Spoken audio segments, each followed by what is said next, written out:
1, 2, 3, 4.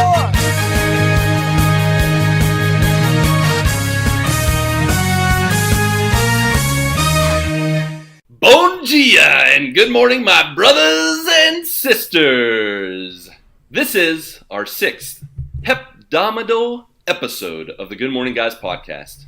As we hang out together, as we talk about the game of life, I am one of your hosts, the one and only Mr. Ham, the satellite moving man, Lucas Ham Swisher. Hello. Also with me, always rocking that classic Zach Morris phone, our very own Kid Novi, Patrick Novacell. Did you say abdominal episode? Hebdomadal.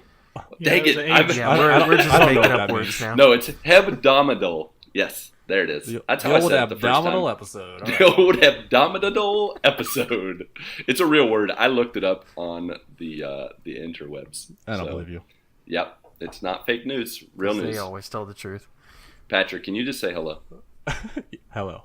All right, next up, the maverick of our podcast and the top gun of competitive tech gaming, Ronnie Johantis. Hello. And last, but certainly not least, the infamous record destroyer himself, the Munch One Burger, Marc Boucher. Munch One. Good morning. Oh, I couldn't pass that one up. Hey guys, thanks for joining us on this fine morning, this wonderful afternoon, evening, or night. I don't know what time you're listening, so it could be any of those. If this is your first time, guys, joining us, welcome. And if this is your first run around the block, then welcome back. Now, before we get into the nitty-gritty, I want to take a moment for a little housekeeping, as it were.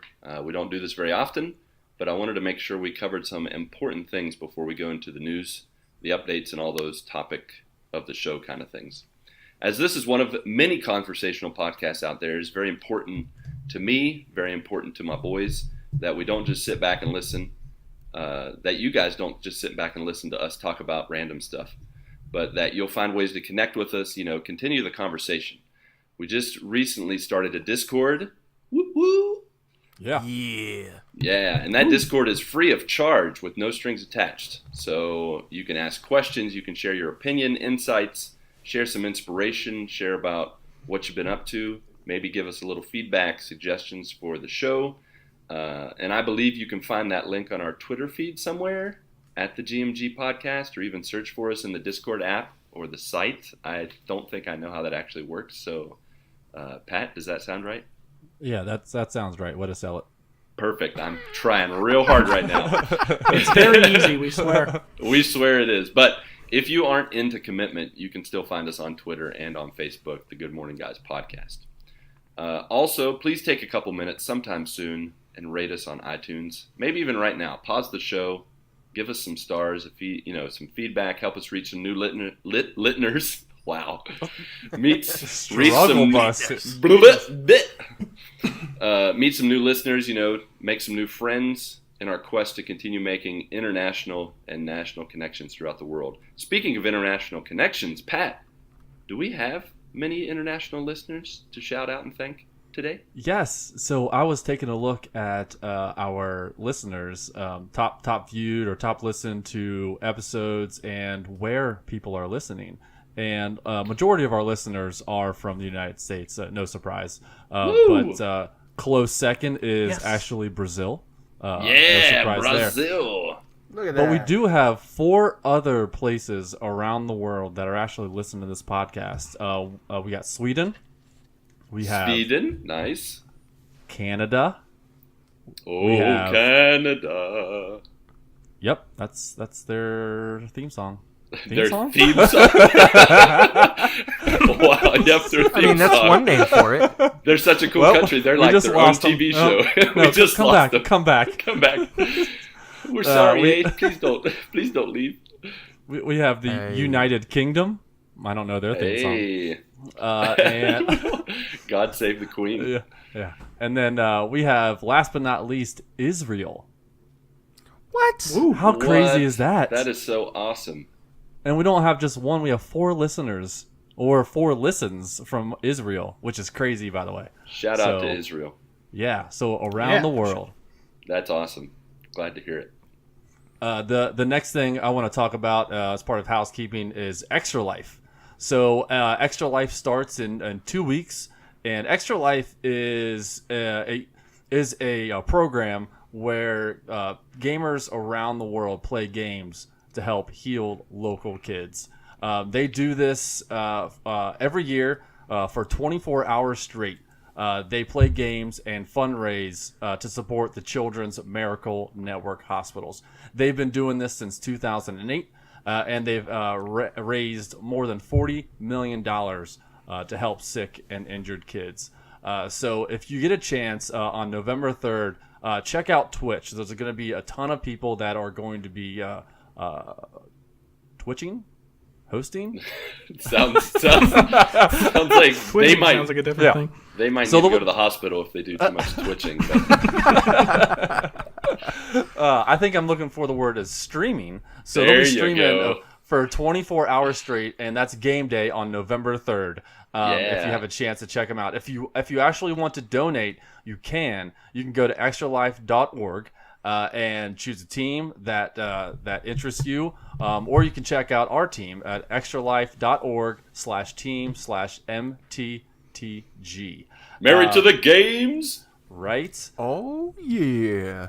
So we'll be doing that for 24 hours. I will be streaming on November 3rd for a couple hours as part of the team, Married to the Games. And I will also be streaming for 24 hours on November 1st through November 2nd. You can find me Hollywood Bones on Twitch, or you can find me on extralife.org/participant/Patrick Novacell. And I did have a stat about Extra Life. 62 children enter a Children's Miracle Network hospital for treatment every minute. So all of your donations really go towards these kids who really, really need it. Man, I think that's awesome. And two, I've not seen anyone bring this up, but it's 10-year anniversary for Extra Life, right? It is, yeah. They started That's in awesome. 2008. Are they doing like a 10-year celebration campaign thing to, I don't know, just to celebrate that they've been doing this for the past 10 years? Or they what? I'm not entirely sure about the 10 year if they're doing anything. I think that like their T-shirt is themed around that this year. I think they are doing some sort of like a small celebration. I know they're definitely showing it in their promotional materials. So I'm not sure to what extent they're going to it, but. Well, that's awesome. I think, I'll be honest, as a gamer, I'm kind of ashamed to say I've never participated in Extra Life. And it's not looking like I'm going to personally get to participate, but I'm going to do my best to maybe scrounge up some money and definitely support Married to the Game, support all those who are giving of their time, because I think it's awesome what Extra Life does. I mean, to be honest, so many people, they're going to be playing games no matter what, but to dedicate it to kids and to helping kids out, I think that's incredible, and I think it's awesome. It really is, and like you, I've never streamed for Extra Life before. I've donated in the past, I've participated in teams, and I got donations in the past, but I've never played for 24 hours straight. So this is going to be. I don't think I've ever played 24 hours straight without Extra Life in my life. I know I played. When's the last time you were up for 24 straight hours? Jeez, high school, college, maybe. Yeah, I was saying once you have kids, that's like near impossible to stay up for 24 hours straight. Right. So shout out to my wife for allowing me to do this. Yes, taking care of her 3 kids. Shout out to Mrs. Novacell. No, I don't have 3 kids. Well, if you count me. No, she has 3 kids. I got it. I know you did. You tried to ruin the joke. The joke ruined you, buddy. Right over the head. Right. Yeah, I did it. I did it last year. I was able to take part in the Married to the Games community stream, which was awesome. And then I kind of did it a little differently last year. I kind of split my time, my 24 hours into multiple streams. That's smart. Yeah, unfortunately, it didn't 100% pan out the way that I thought it would, but it was still a fun experience, and I'm actually looking to be a part of the community stream again this year. I got to talk to the old Thompson to see what what I can do to help out for that. So shout outs to Eric Thompson, by the way. Woo woo. Whoop. Well, you got 3 weeks to figure it out. So, Marc, True story. True story. Get to talking to Eric Thompson. All right. Well, I think that concludes our housekeeping moments brought to you by Extra Life. So, as we like to do every week, let's continue by gathering around that old watering hole. And let's talk about what's new in our lives, in the news, in the world, discussing the highs, lows, and in-betweens. Marc, why don't you lead the way for us today? Absolutely, good sir. So it seems like this past weekend for me was like party weekend. We just decided to turn up, except this is how we do it. Yeah, except very low key turn up. Oh, fair enough. Not like put on Pitbull and everybody dance party. Worldwide. No. The funny thing was like Saturday. Basically, we my brother and sister-in-law had their own little housewarming party at their new home. They just purchased a home a few months ago. So they had this big kind of fall-themed party. They had a bunch of people over, all sorts of, little finger foods and stuff like that. And they had a fire pit in the background, or not in the background, in the backyard. And the nice thing about it was with Hurricane Michael, which was not a good thing. Hurricane Michael, actually, we got a piece of that in Virginia. So it rained quite a bit here. We got some flooding, not nearly as bad as Florida did, but because of Hurricane Michael coming through, it actually cooled down the temperatures here significantly to where it actually feels like fall. So, I grew up in New Hampshire, where 40s and 50s is the norm for fall, and here in Virginia, that doesn't always happen right away. It kind of goes from like summer to summer light, and then straight to winter. We don't really get much of a fall, so it was nice because we had the fire pit in the backyard with the s'mores. We're making s'mores and stuff. Hold on. Let's go back. Sounds delicious. Did you say that you got some flooding again? Yeah, we did. Do you guys get flooding a lot, or is it just because the hurricane's coming through and this rain is dumping? It's been a real bad year for flooding. I don't know what the deal is, but we've just had a significant. It's not... Cell phone strikes again. That's a fine. $5 into the bucket, sir. 2 podcasts in a row. It's just not a podcast without my alarm going off. And I swear... What's the alarm? My phone is on vibrate, but my notifications for like my alarms, they still go off. Afraid you're going to fall asleep? No, that's a reminder to take medication. Okay. You better get on that. That's a different story. I'm going to set reminders to be like, just remind me that I'm doing a great job during this podcast next time. Hey, you're doing great. Keep it up. You are awesome. Keep going. Got it. All right. So, yeah, we've had, it's been a real bad year for just crazy weather that we don't normally get. Like, we had a tornado earlier in the year. We've actually had a couple of tornadoes hit Virginia. Just a real bad year for flooding. It's just been kind of crazy around here. It sounds like you just need to move. Ohio's pretty nice. We are dry up here. So I hear. Yeah. West Virginia's even pretty nice. They got some nice rolling hills. We don't get tornadoes. They got fallout. As long as you got fallout, as long as you're not in the valley, you don't get the water because it just goes down the hill into the holler, and then holla. You just leave it there. So it just makes me sad. sad. West Virginia, go to Ohio. You got some great options there. It just makes me sad that my favorite West Virginian is not living there currently. Oh, you're so sweet. But yeah, back to the housewarming party. It just was completely fall in its theme, and it just made me so happy that we were finally getting, because fall is my favorite season. I enjoy all that stuff. You can judge me all you want, but I'm all about that pumpkin spice. So I just love everything about the season, and being from New England, where like the foliage, like all the trees, like there's all these bajillion different colors that come from the trees. Oh, Marc, Stop it! You're making me miss home.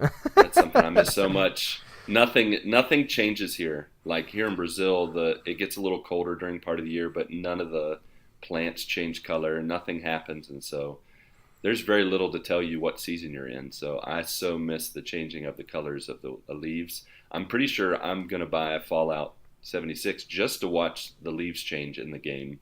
I'm not even going to shoot people. I'm just going to walk around and be like, look at those leaves. And then someone's going to be like, some 12-year-old kid's going to be like, die.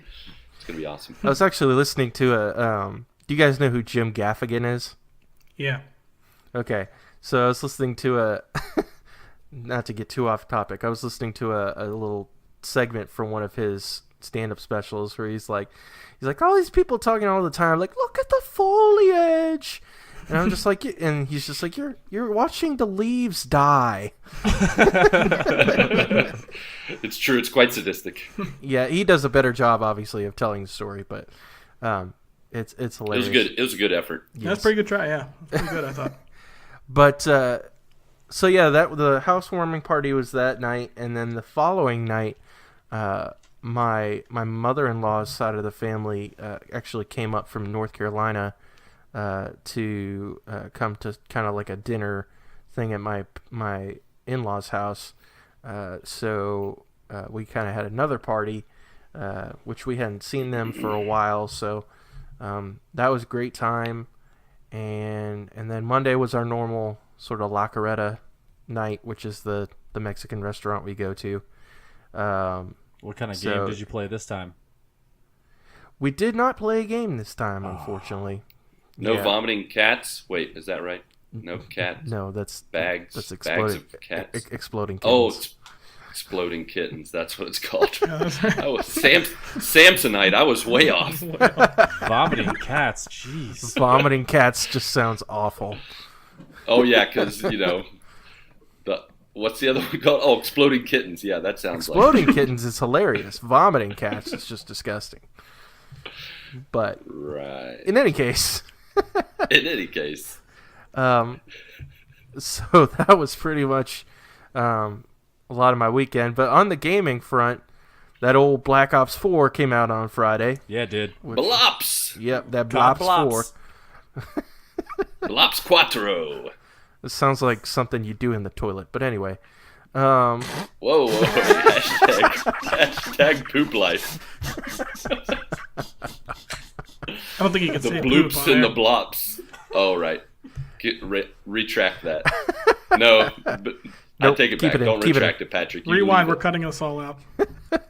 We're doing it live. No, we're doing it live. I'm not editing any of this. It's going up. Yep, I'm not listening to it. All of it. So excited. Can't wait. But in any case, yeah, we played that Black Ops 4. I played it pretty much right after it came out. Did some multiplayer, which is Black Ops. It was great. I enjoyed it. Excuse me. God bless you. Thank you. But Friday night, I tried to stream some Blackout with the old Patrick Novosel and ArcticWarlocks, as well as I believe Joseph Grimm was there. Yeah. And hi, Matt. Hey, Joseph. Shout out. Hi, Joseph. Oh yeah, but Lucas, you missed it.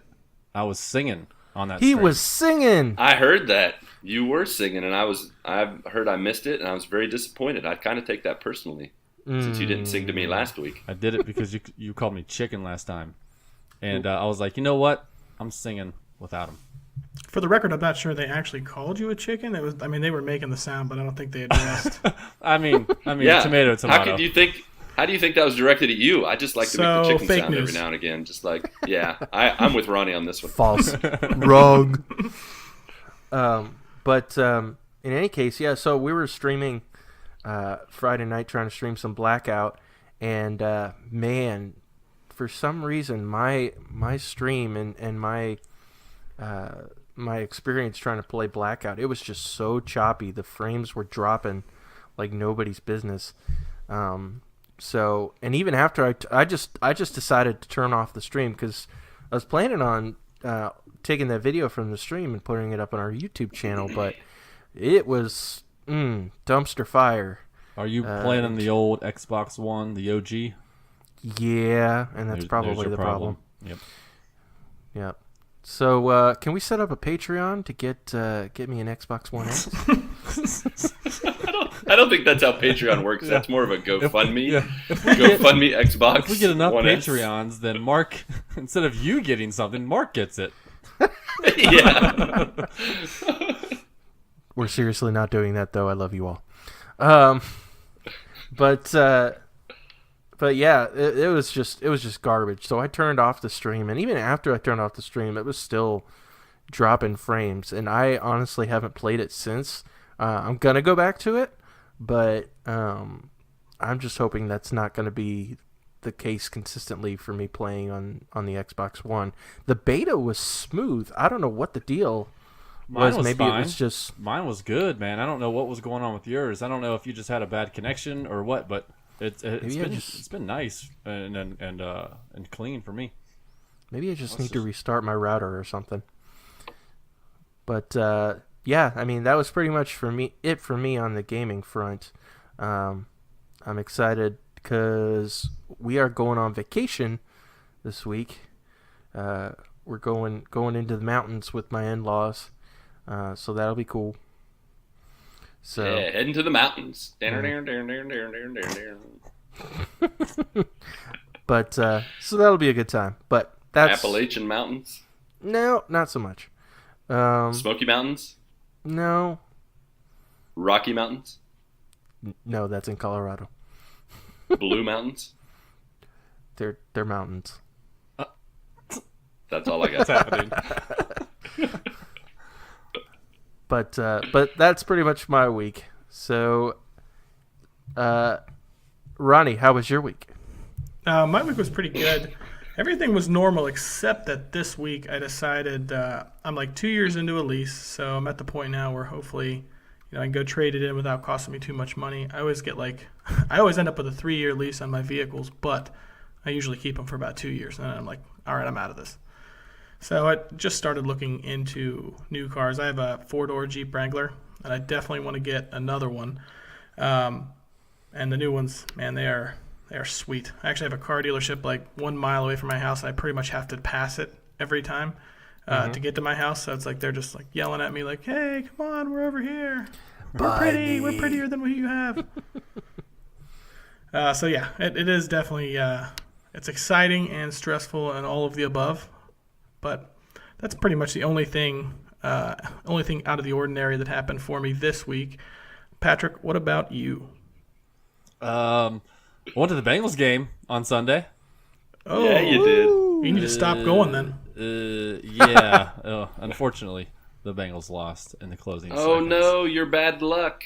Never go again. However, I think it was at halftime or at the end of the first quarter.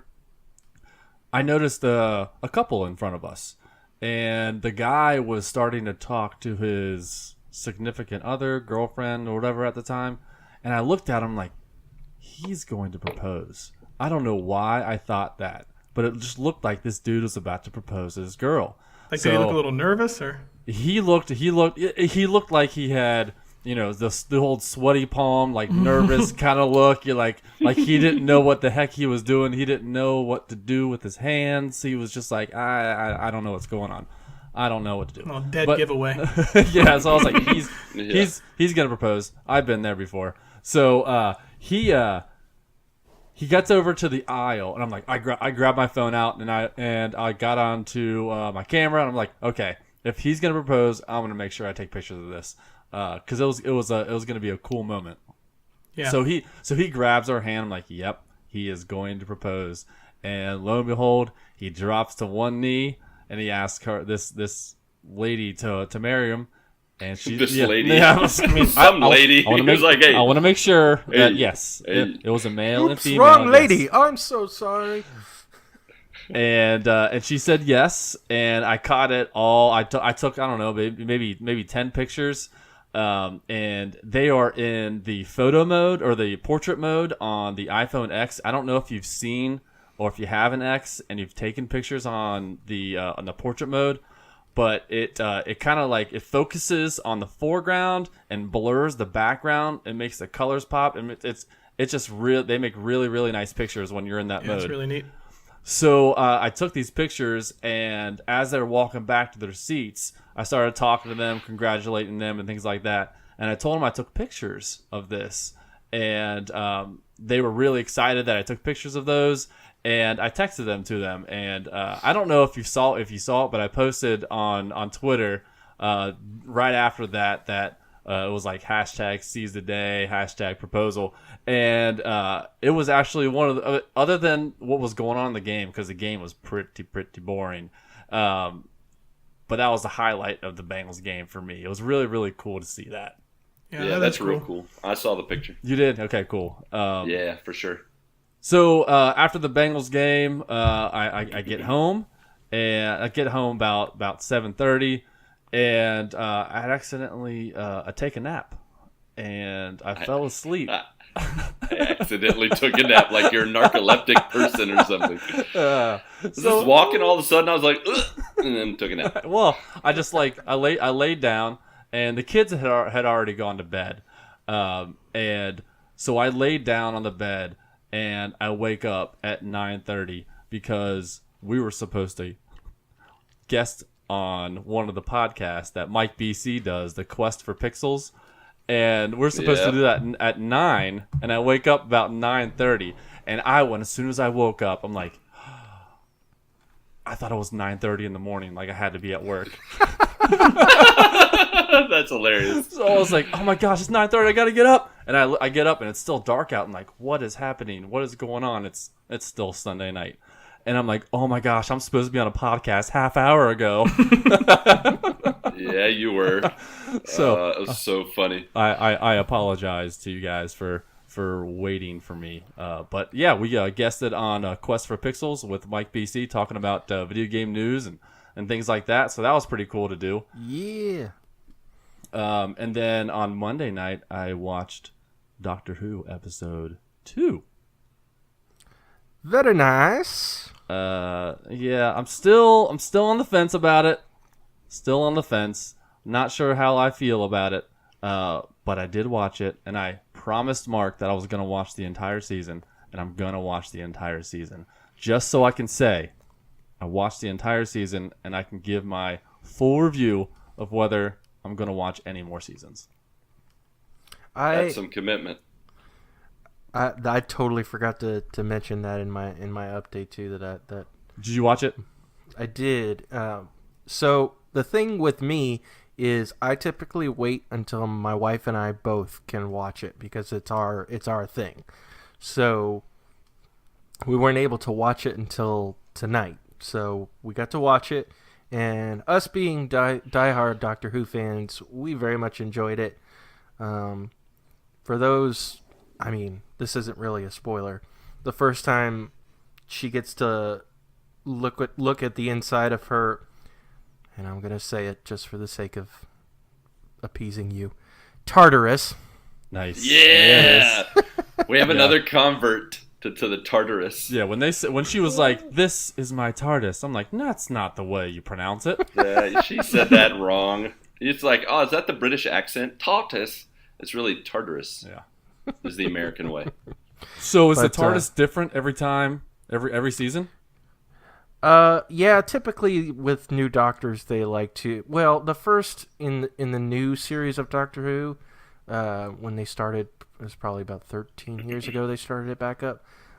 They actually kept the same center console room for like 2 or 3 seasons, and then after that, they just kind of rebooted it with every Doctor, and so yeah, the interior of the TARDIS, if you count classic Who, has gone through several different changes. I don't count them. Well, that's your problem. But yeah, this most recent one, I'm enjoying it. I really like the design of it.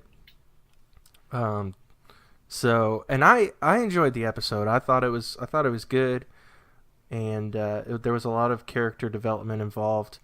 And so I think it wasn't the best episode, but I think it was a good one. Okay. Did the villain put more teeth on his face? Negative. That's a negative.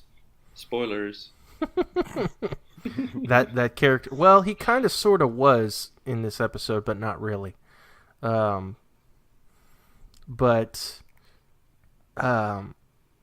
I think the episodes are going to start building more and more in terms of how interesting they get. Dude, I hope so.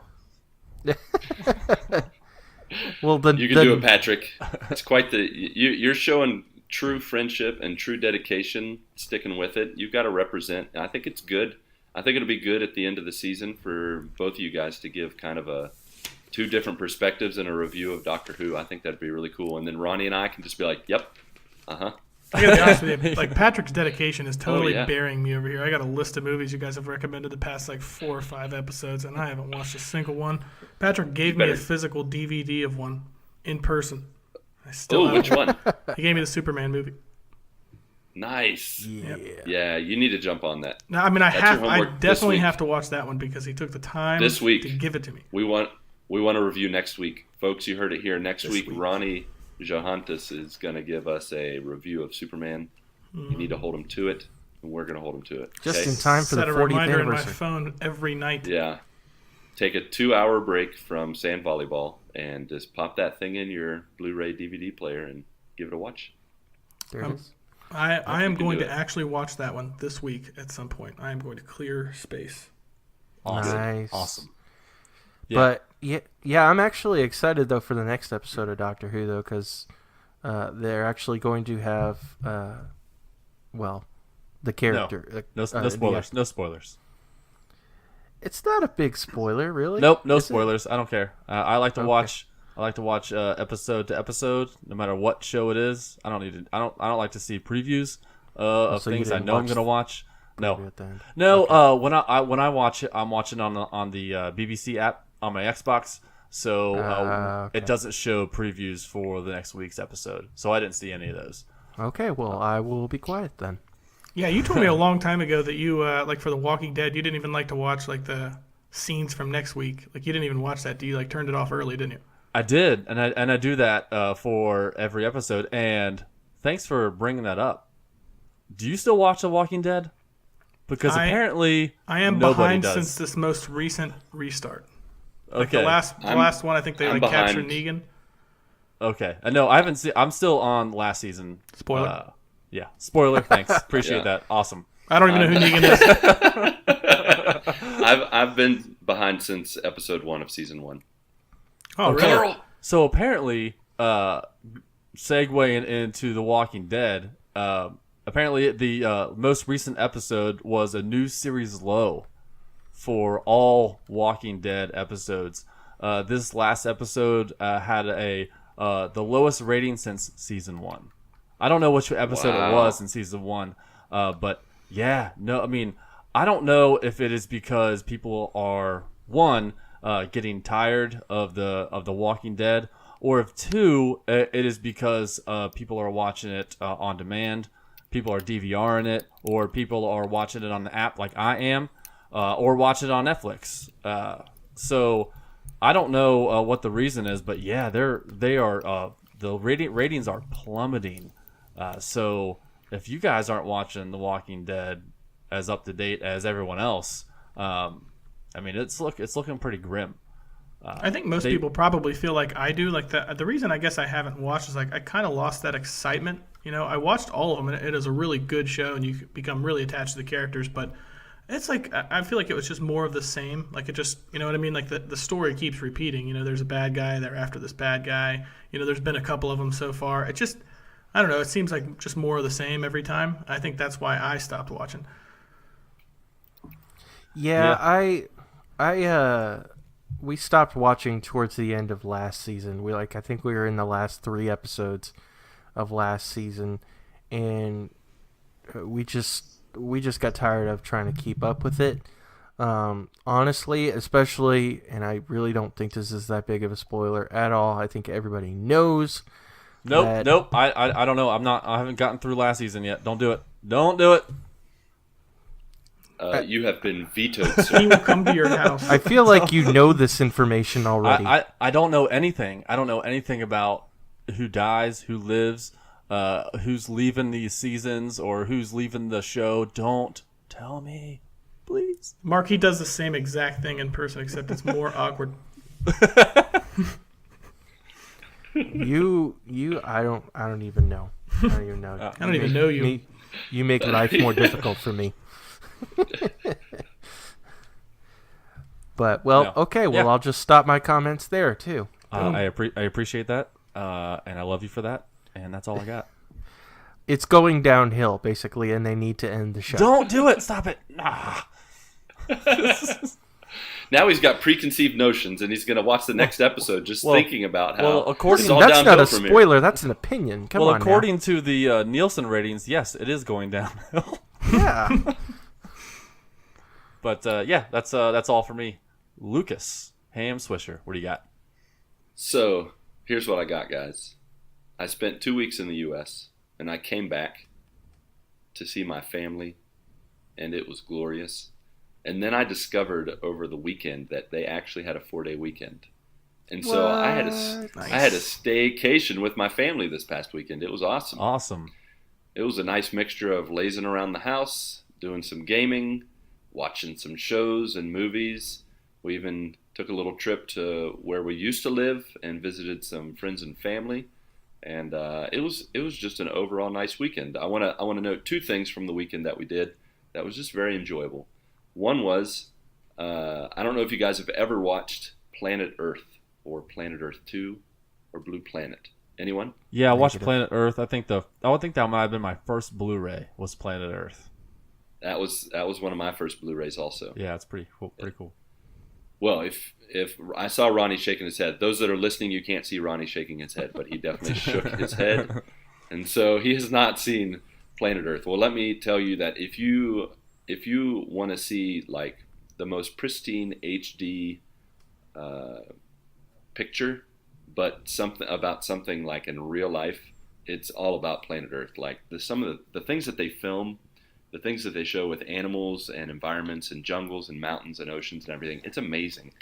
And my whole family loves it, and we're so enthralled with everything that we watch and all the things you learn through it. You know, my kids are 8 and 5 years old, and I can probably say that the main reason they're so excited about nature and learning and animals is because of Planet Earth, because they just see things that are so incredible that sometimes I think it's more incredible than real life. You go to the zoo and you see like a real rhino just kind of sitting there, you know, eating grass and pooping all day. But you go on you watch Planet Earth on your TV, and it shows you all the highlights. It's like kind of like watching, for those that maybe don't want to watch all the football games or watch all the sports ball games, and so they go to Sports Center and watch the highlights where you get to see the best of everything. It's like that, but with nature, and it's just awesome. It's like the NFL Red Zone. Yeah, exactly. It's like the NFL Red Zone for nature.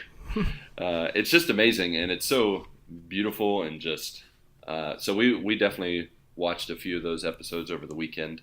The other thing I did was I am on this Nintendo Classic gaming kick with my kids, NES Classic. Nice. For the past week. I brought it home from the U.S. And we just started going through all the games. You know, I played a little bit on the Wii, you know, the virtual console with the Wii with my kids. But the virtual console, and I think the controllers for the Wii are just not very conducive for playing good old classic Nintendo. I think after some years they do have classic wireless Nintendo controllers, but we don't really have access to those to here in Brazil, or they just cost like $1,000, so I'm not interested. $1,000 controller. Good night. Holy smokes. Okay, that might have been a little bit of hyperbole, but You should have smuggled in like a ton of you know what I'm those. saying? Yeah, I know. Just started selling them. I'm like $500 a controller. You got tacos and NES controllers, $500 a piece. I'll take 10. And all these cereals also. Yeah, I got 20 cereals. Pick your color. Secondary title for this episode: tacos and NES controllers. For sure. But just playing this NES Classic with the kids, playing with like a classic controller. Of course, I think I'd mentioned last week, but maybe I haven't. That NES controller cord is so freaking short. I mean, it's like a foot long, it feels like. I know it says 3 feet, but I'm pretty sure it's less than 3 feet. I feel like I'm just a foot or two from the TV.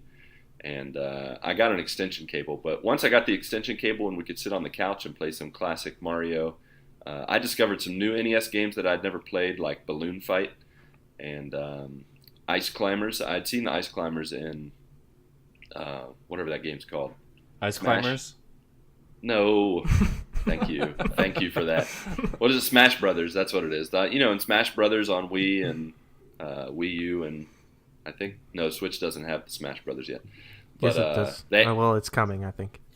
Yeah, it's coming. It's just not out yet. But they have the Ice Climbers on that. But I'd never actually played the original game, so I got to play a bunch of NES classic games with the kids. So it was a magical time. And let me tell you, their most favorite. Wow, their favorite game on the NES Classic is Excite Bike. Nice. They are addicted to Excite Bike. Every time I turn it on, my kid's like, motorcycle game? Excite Bike, Dad? Come on, let's go. And they just go. And you know what? I haven't even introduced the level design to them yet. So no way. That's the best part. Not yet. I'm saving it because they're so enthralled by like just doing the time trials and getting like first, second, third, or 30th place. Because that happens. 5-year-old. Yeah. Is that another hyperbole? No, that's serious. Oh, no way. I think the first time he played it, he got 33rd place, and I'm like, good job, little buddy. Out of how many? So 2 he million. beat someone? No, how it works is you do the time trial, and it still gives you a place, but you're the only one on the track. So everybody the AI did its time trial already, and so it just gives you a placing. You don't have first place, do you? So there's no way they can win. What do you mean? Did you play it? Are you the top of the leaderboard? Is Ham the top of the leaderboard right now? No, it's not. It's not that technologically advanced. You can't leave your name. Oh, you can't save? No, you can't save your times. I wish it could, because it would just be like ham, dad, ham. And all my kids would just be like, Dad, why can't we be on the leaderboard? But no, it doesn't have that. It's simply based on the time. So like if the time trial says it'll take you a minute, from a minute and higher, that decides your place. So every like 5 seconds you drop a place. Gotcha. And so if you get a minute or less, you get first place automatically. So my kids have gotten first place, second place, and literally my son the first time got 33rd place. It was kind of funny. You gotta start somewhere. Yeah, you do. It's only up from here. But I can't wait to introduce the course design for them and just to show them how you can make the courses where you just like go crazy and just jump everywhere. And, yeah. Playing it after playing it a little bit, I realized it was really the OG Trials. Like, Trials, the Trials games. Like, right. I just didn't realize overall how it just feels like it's an 8-bit Trial. So it was pretty cool. Nice. That was fun. And and because of that, I've really held back on modern gaming. Like, I got Spider-Man and I played it, I think, Thursday or Friday. I played 2 missions, streamed it. I haven't posted it on YouTube yet, and I really liked it. I enjoyed it, but I'm stuck on the NES Classic. I've been playing Ninja Gaiden, Punch-Out. We did Punch-Out and Tecmo Bowl tonight. Oh, Punch-Out and Tecmo Bowl are on there? Man, I need to get myself a Classic. Oh, you need to get a Classic, man. There's like 31 games on it, and I just kept scrolling by, and I'm like, I forgot Ninja Gaiden's on here. So I started playing, and then I started playing Double Dragon 2. I forgot how inappropriate Double Dragon 2 is. Like, at the beginning, the girlfriend, Marion, gets killed. And, of course, before she gets killed, it shows her, and she's, like, wearing next to nothing. And I'm like, man, I'm glad I didn't start this with my kids around. Like, her women parts are, like, falling out of her shirt. And I'm like, oh, my gosh, I forgot this 8-bit game was so revealing. And, then I started playing the game. You're punching fools and men, women, abobos, and all those fun things. Abobos? What's abobos? Isn't that his name? Abobo, right? Have you played Double Dragon? Abobo? No. Yeah, Abobo. I don't. That sounds fake. Fake news. It's not fake news. I'm pretty sure his name's Abobo. So, anyways, with that, I've been really out of the loop with modern gaming. So, can you guys catch me up on anything? Maybe Mark, do you know anything about modern gaming right now? What am I missing? Getting stuck on this NES Classic. Well, I think I can tell you a little bit of a story involving some modern gaming if you'd like. Can I I'd share love with to you? hear it. This does All not right. seem scripted at all. It's not scripted. It's What not are you talking written anywhere about? on my script. I don't know I'm what you're having a talking normal conversation with Lucas here. What are you talking about? We're behind schedule. Well, in any case, speaking of modern gaming, so we got this story that has come out about the old Red Dead Redemption 2. Old RDR2. That's a game that's coming out. If y'all didn't know, I've heard of it. it's coming out pretty soon. Is it this month or next month? It is October 26th. Okay, so this So This next month? Friday. Next Friday. Here it comes. But in any case, so that is, I guess they've revealed that to be like a 60-hour game, and they were speaking with one of the head developers at is it Rockstar Games, and he basically kind of just shot this out that they worked 100-hour weeks, and the gaming industry was kind of like, what? Really? That's kind of bad. And so there was kind of a bunch of backlash to that because, you know, you're kind of killing your workers there if you're making them work 100-hour weeks. I'm surprised. For sure. I'm surprised any of them are still alive. But let me pull up his name here. The co-founder of Rockstar Games, his name was Dan Houser. He basically sort of walked back his statement saying that, well, we don't really force our staff to work 100-hour weeks. He was mentioning that himself and a small team of people were working 100-hour weeks to, you know, make deadlines, to work on the story, to get it done, but they don't force that upon their workers. So what do you guys think about that? So they work 100-hour weeks. How often did they work these 100-hour weeks? Is this just like 2 weeks in a row to get caught up after, you know, the writer strike or the voice actor strike back in 2016? Are they volunteering to work 100-hour weeks to get this game done? I don't understand what the big deal is here. Well, he kind of walked it back that there were like there were a few weeks where they did 100-hour weeks, and it was just him and like 3 other people. Oh, it's just that 3 did that. people that worked these 100-hour weeks? Yeah. Oh, okay. I'm So thinking it's this not- is going to be a whole staff like of 50, 100 so odd people. Well, that's what people thought it was at first, and they're like, "Why are you guys bragging about this? This is awful." Like, you're killing your staff if you're making them do that. I don't care what industry you're in. But no, he was basically saying that, you know, he and a few other people were willingly putting that extra effort, all that time into trying to, crunch. Okay, so the manager, Dan Houser, whoever he's the lead guy on this game. Yeah, he's the co-founder of Rockstar Games. Okay, so the co-founder is working 100-hour weeks, and then there's 3 other individuals that also worked 100-hour weeks. Mm-hmm. That is correct. This sounds okay. I mean, if he's working 100-hour weeks, and then there's 3 people underneath him that really need to get stuff done, whatever they were working on sounds like it was very important. So, yeah, I mean, I'm a manager.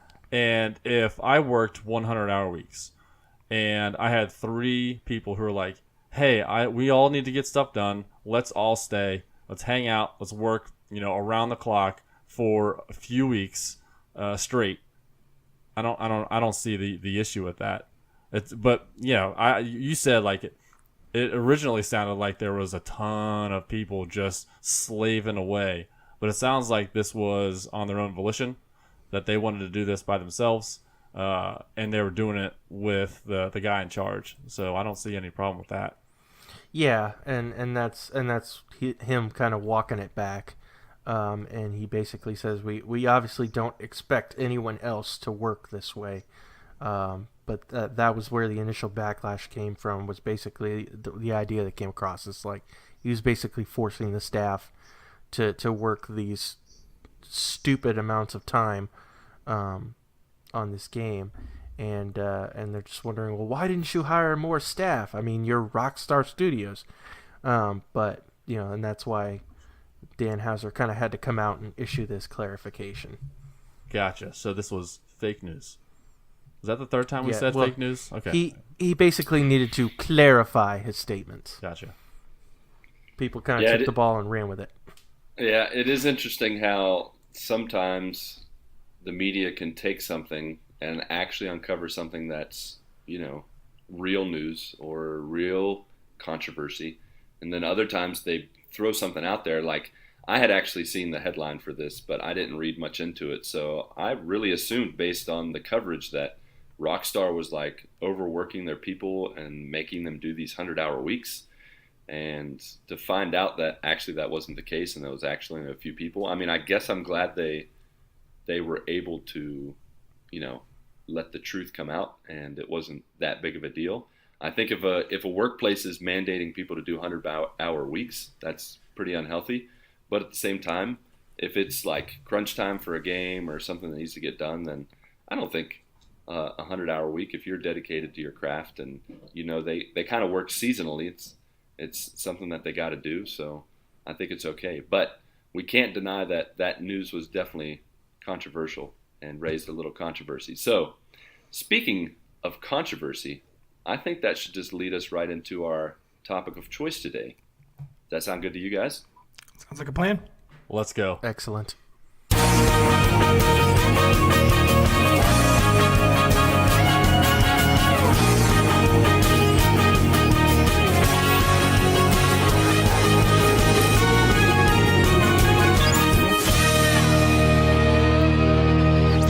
Controversy.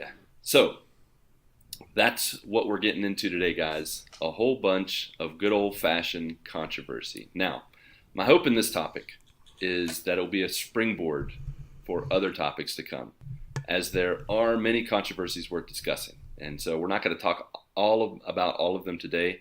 There are many voices. There are many, not voices in my head, but many voices in terms of these controversies. There are many sides to be heard and to be listened to.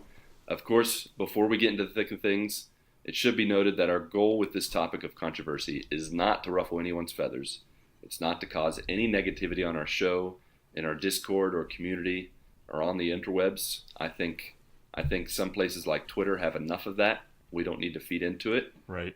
I would say that our controversy discussion is in part to entertain, but I think mostly it comes from a spirit of cultivating conversation and learning from each other, how to coexist and even sometimes agree to disagree. Exactly. Silence will not always end controversy, and understanding is what I think really, and many times, will end controversy. Inspiration can arise from difficult situations that we generally try to avoid.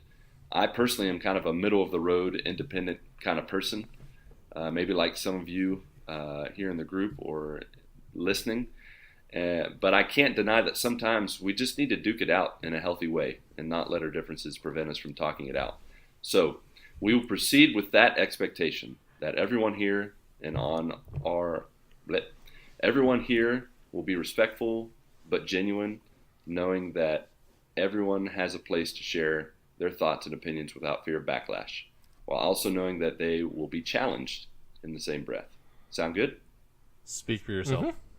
Oh, he's got his fighting gloves on. I disagree. Well, I'm sorry, sir. You're not allowed to disagree with that. I will cut you off right here, right now. All right. Well, let's start our discussion first by answering this question. How do you guys deal with controversy? And it can be in real life. It can be online. It can be with your significant others. It can be with your family, with your friends. Whatever angle you want to come from. Let's give everyone an idea of how we personally deal with controversy when it heads our way. Well, for me, it really depends on what kind of controversy There is. I mean, if it's within family, I mean that's a very delicate situation. If it's something at work, it's something that you really need to talk out. You can't just be. I mean, you can be silent, but that's not. For me, I tend to be silent and I tend to listen. I tend to listen to both sides because there's always two sides to a story. Whether or not I decide to be on one side or the other, or be some sort of mediator or whatever, but I tend to sit back and listen because I don't have all the answers.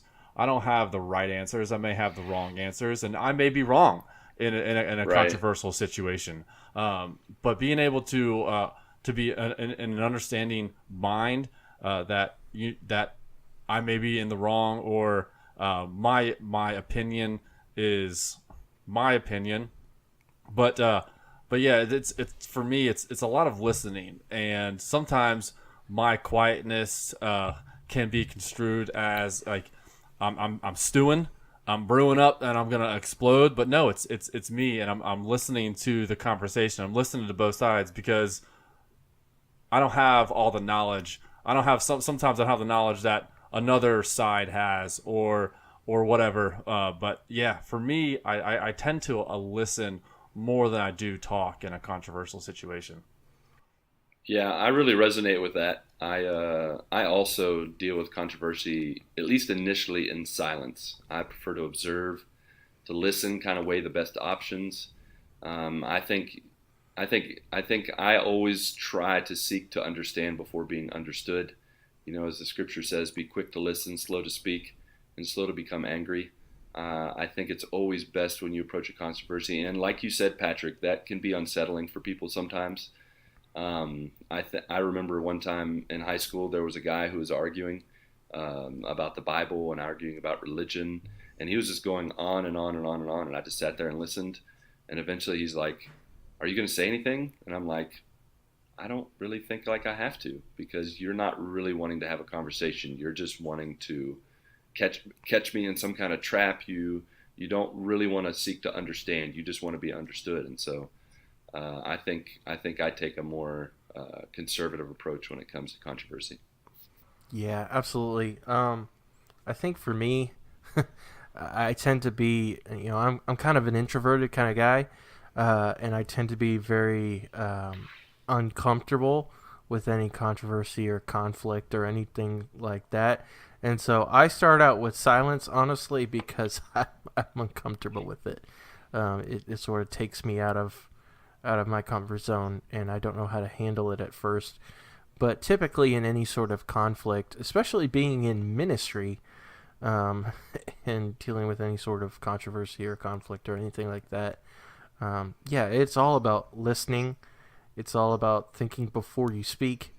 It's sort of a measure twice, cut once kind of approach, and Yep. it's all about humility and civility. And unfortunately, in an age of the internet, where there's just constant trolling all the time, just to get on people's nerves and get a rise out of people, or people trying to constantly be negative and just want to shove their point in people's faces, and anything else, any other differing opinion, Yeah. it makes them the most extreme of evil people if they think another way. That's just not how you handle a civil conversation, any sort of a discussion about controversy or any kind. You just need to be civil about it. You can be a decent human being about it. And obviously, you want to give soft answers like the Bible talks about.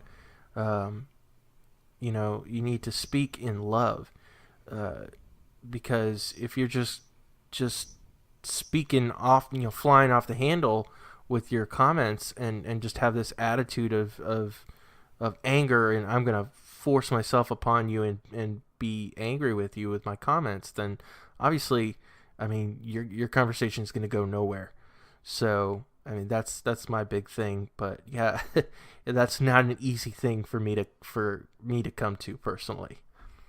Yeah, I kind of agree along with you guys. I think the basis of controversy for me is like to try and understand, and understanding both sides. Like, everybody's going to have their own opinion, and other than understanding, I think the one thing that I've learned is kind of just accepting that rather than understand. I mean, you may not understand somebody's point of view, but accepting their point of view that may be different, I think goes a long way. For sure. And even beyond what they're talking about, like accepting the person themselves, I really appreciate Brazilian culture in the fact that people here do not have as hard a time talking about controversy, whether it's with family or friends. They will duke it out and they will yell at each other. They will talk about how they truly feel, and they will listen to how the other person feels. But when it comes down to it, once they finish whatever controversial thing they're talking about, they hug it out. They talk it out. They have the ability to almost separate and not make everything so personal. And that's what I don't like about controversy sometimes, is that I use that term very loosely. I'm not saying we like as in just Americans or we as in whatever, but a lot of people can make things so personal that you can't talk about it without making someone, like, putting your relationship at risk. And that's the thing that I have a hard time with, that if I recognize that something will put my relationship at risk with my family or a friend, I'm for sure be silent, and I will avoid all discussion of it. I will say, as I've gotten older, I've gotten a little bolder, and I feel like I've figured out some, I guess, wiser ways or some more tactful ways to confront controversy, because I find a lot of times that a lot of controversial things, they have their roots in a problem in someone's life. So if someone's like, they're mad about Trump or they're mad about something in politics, that has a connection to like a spiritual or emotional issue that they might be having. And so I try to kind of deflect off of the actual controversy and engage the person instead of just focusing on whatever the controversy is. And that's what I think comes down to. And for me, what helps me feel comfortable in talking about controversy is I just focus on, you know what, it's about just communicating and being in a relationship with someone. And their relationship is more important than this controversy. So it has to continue. Yeah. And so there's no option to cut it off, to end it. Go ahead, Patrick. No, I agree. There's going to be, everyone has their differences. People are going to disagree on things. The old adage, I agree to disagree on that. But that shouldn't ruin the relationship you have with someone just because you think a little bit differently on a controversial topic, which doesn't make any sense. Like Republicans hate Democrats, or these people hate these people for whatever reason. Like, everyone has common ground. Like, I don't know what the political leaning is for a lot of my friends, but it doesn't matter to me because we have a lot of interests outside of these controversial topics. Like, hey, we love video games. Let's play video games together, or let's talk about stuff that we love together. Because everyone's going to have differences. My wife and I, we have a lot of differences, but one of the things that makes it work is we listen to each other. We listen, we know that we're going to have differences in opinions, in outlooks on certain issues, but being able to listen to one another it goes a long way to understanding and to get past those petty differences. Absolutely. So are there any subjects or any controversies that you guys won't talk about or you won't address if it comes up in a conversation? Politics. Yeah, I think politics probably is one You of the sounded things like on one of most the three people's lists. amigos, like, look up here, politics. Look away from there. Look away from there. Look away. No. Yeah, and I agree. Politics, only because I'm not very well versed in politics anyways. So there's no way I can have an intelligent conversation with someone about politics. Yeah, me neither. Yeah, I'm with you, it's just always toxic. It always ends up just being you basically squawking back and forth at one another and trying to yell louder than the other person. And it's never really, like I was saying, a civil discourse. It's never a civil conversation, especially in what seems like a very tumultuous time in our lives in terms of how divided specifically, like America is. It's just toxic all the time. And I try, if I start hearing people, any rumblings about it, I'm just like, nope, let's look over here. Look over there! Look over there! Politics, and if anyone likes strawberry Pop Tarts over brown sugar cinnamon, is got to be the most ridiculous. I can't talk to you. I can't talk. You've been blacklisted. You. That's right. If you think strawberry Pop Tarts are better than cinnamon sugar Pop Tarts, I mean, you're totally blacklisted. I have to say. Wait, hold on a second. Mark, do you like brown sugar cinnamon over strawberry? Absolutely. Ronnie. No way. Wait, hold on a second. What does no way mean? No way means I would definitely choose the strawberry one over the brown sugar cinnamon one. Banned. Oh, black sheep. Banned. But I will tell you that... Where's the delete button on Hangout here? I'm trying to find the... My mute button's too loud. I can't even mute myself. I have to say, though, I prefer blueberry Pop-Tarts over all of them. Those are my absolute favorite. I buy every time. They're the best. Oh, nice. Man. Blueberries usually never in the conversation. Yep, I'm bringing it back. You know what? Blue's my favorite color. I'll accept that answer. Well, as long as you're not doing strawberry, then all right. Fair enough. I will confess that my son is strawberries for life. He is hardcore strawberry frosting. He's got a tattoo of it. At least he's not strawberry without frosting. I mean, is there anything worse than strawberry without frosting? I mean, that's any Pop-Tart without frosting is horrible. That's true. My wife and I were talking about that the other day. Any Pop-Tart without, why even do it without frosting? Are we doing a diet, like frostingless diet? How's that? You know what? I'm watching my calories. Helpful? I need to. I can't eat the frosting, but this processed bread and jam inside of it is totally fine. Good for you. It's organic. It's all natural. It's organic strawberry jam. Do you not eat Pop-Tart frosting because you think you're fat? Because you could totally have Pop-Tart frosting. Well, so now we know that politics and Pop-Tarts are off the table. So we'll keep that in mind as we proceed forward. So with another that, secondary title. Why don't we jump into our conversational topics? But before we do that, we've already kind of warmed up, but let's share some of our listeners and friends' conversational questions to officially warm up. Are you guys ready? Let's go. All right. So on Facebook, Duncan Rogers wants to know, what is a reasonable temperature for your house to be at before you turn on the heat or the AC? To turn it on, or because my temperature gauge is set at 70 for the AC to turn on. No, I think he's implying that what does the temperature need to be before you actually turn on your heater or AC? How cold is too cold? If you leave it on all the time, then you're out of the conversation. You're just Richie Rich, too rich for our blood. You can't be in the conversation. So for those of us that are, penny pinchers and we're like, okay, I'm going to leave this heater off in, December until it's absolutely necessary. So let's look at the heat. What's the lowest temperature you'll let your house get before you turn the heat on? Probably for me, I would say probably somewhere along the range of like 65 degrees. And then I'm like, all right, it's too cold. Like I'm bundled up here at my own house. Yeah, that's about right. For me, I would say the same, 65. Yeah, I would say I used to say 65, but now that I've lived in Brazil, I would say once it goes below 70, maybe even 75, I would turn the heat on. I'm just kidding. I wouldn't really turn the heat on for 75. I don't even have the option to turn on the heat, but I know that one time my house got down to 60, and I felt like I was in Antarctica, and I wanted to huddle with my family like the penguins of Antarctica. It was good times. And then I see Patrick's taking my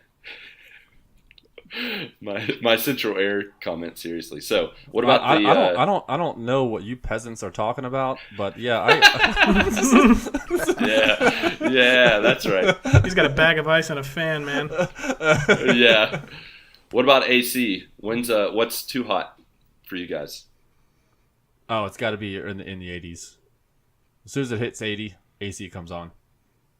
Yeah, 80 degrees is like way too hot. I will have died by then. I feel like I usually do like 75 in my house, and it like has to be like below that. All right. Yeah, I would say about the same. 70, 75, 77, and that's so Ronnie, Ronnie and Mark, you guys have a 10-degree spread. Wow, That's pretty much right. So you don't wait very long, do you? Anywhere between 50 and 80 degrees, it's going to come on. Yeah, I pretty like the room much. temperature at precisely 68.5 degrees at all times. No higher, no lower. No higher. For me, I know that I can stand it pretty high. Once it gets to 85, I would say for sure I'm sweating bullets, and I need to put that heat. I need to turn that AC on. But I'm also in Brazil, and the weather's just a little warmer in general, and we're just used to not having the AC and heaters and central air and all that stuff. So the other thing Duncan wanted to know is the toilet paper. Should the flap be forward or behind the roll when on the holder? It's forward. Otherwise, you're a monster. Agreed. Forward. The original patent on the toilet paper roll. What is this? Actually, no, and I'm Are you on the and Google I'm machine serious again? here. No. I've seen this. The actual patent for the toilet paper roll actually has the toilet paper like the roll like it forward like on top. That's right. Well, guess what? I also prefer it forward. Unanimous. Crisis averted. I'm glad we can move on from that. I was getting a little nervous that Ronnie Common was going to ground. be... Common ground. That's what I'm talking That's about. right. You listen. We're all common ground. We can talk about toilet paper from now on. Good That's job. right. Good job, guys. Good. Glad to hear it. On the Discord, Tim Paullin, he wants to know, are clowns scary or funny? Very controversial, I know, he said. Ooh, depends. Depends on the setting and the style of makeup. I think it depends on the time you see him. If it's like 12 a.m. midnight standing on the other side of the street staring at you, it doesn't matter what kind of clown they are. That's my point. So it's all about context then. I So, believe but so. in general, what's the first word that comes to mind for clowns? Scary or funny? Go. I'd say scary. Funny. Funny, probably. I definitely thought scary also. Yes. My grandfather was actually a clown with the VFW, or with, one of those old men groups clubs that they had back in the day that I don't know if they're still popular now, but Like the Shriners and stuff like that? yeah, Shriners, Yep, that's yep. what it was. He was a Shriner clown, and when I look back at pictures, I'm like, how was I not freaked out? Like it was. You got to think I'm from West Virginia, so it's like West Virginia kind of clown. You can only imagine, maybe. Please don't Google West Virginia clown. You don't want to see that. You would definitely say scary. Also on the Discord, Jared Orr, he wanted to ask, Coke or Pepsi? Mountain Dew. Pepsi. I actually go back and forth. I like Whoa, both. rare. Whoa. Yeah. I'm with you, Mark. Both also. I have a long heritage of Pepsi use with my dad. He was dedicated to Pepsi, but then I got converted to Coke when I came to Brazil. So when you guys It are like tastes better. standing there deciding whether to buy, you buy different ones? You don't just automatically choose the same one every time? Just go back and forth? I go on kicks for a little while. Like I'll go for Coke for a while. Recently, I've been on a Pepsi kick, so I mainly go for that. I actually enjoy, and I don't know if you guys have tried this or not. It was a brand of Pepsi that they came out in the 90s, and they brought it back recently. It's called Crystal Pepsi, and it basically tastes like Pepsi, but minus like the dark kind of taste. This clear Pepsi tastes dark. You know what I mean? The corn syrupy kind No. of taste. The dark corn so, syrupy. So does it taste like more like a Sprite or something like that, or what? I wouldn't No, go it as far looks as like Sprite. Sprite. It doesn't have the lemon lime Sprite I can't taste, follow. but Mark, you've gone where I can't follow you. I was just going to say with Coke and Pepsi, I like to mix them. Blasphemy. I know, All I'm right. just kidding. I've never mixed Controversy. them in my whole life. I've never mixed them. We're going to get kicked I off of guess- iTunes for that. I know we are going to get kicked off. I generally feel like both are the option, but if I had to pick between the two and they were both on the table, I'd probably go Coke.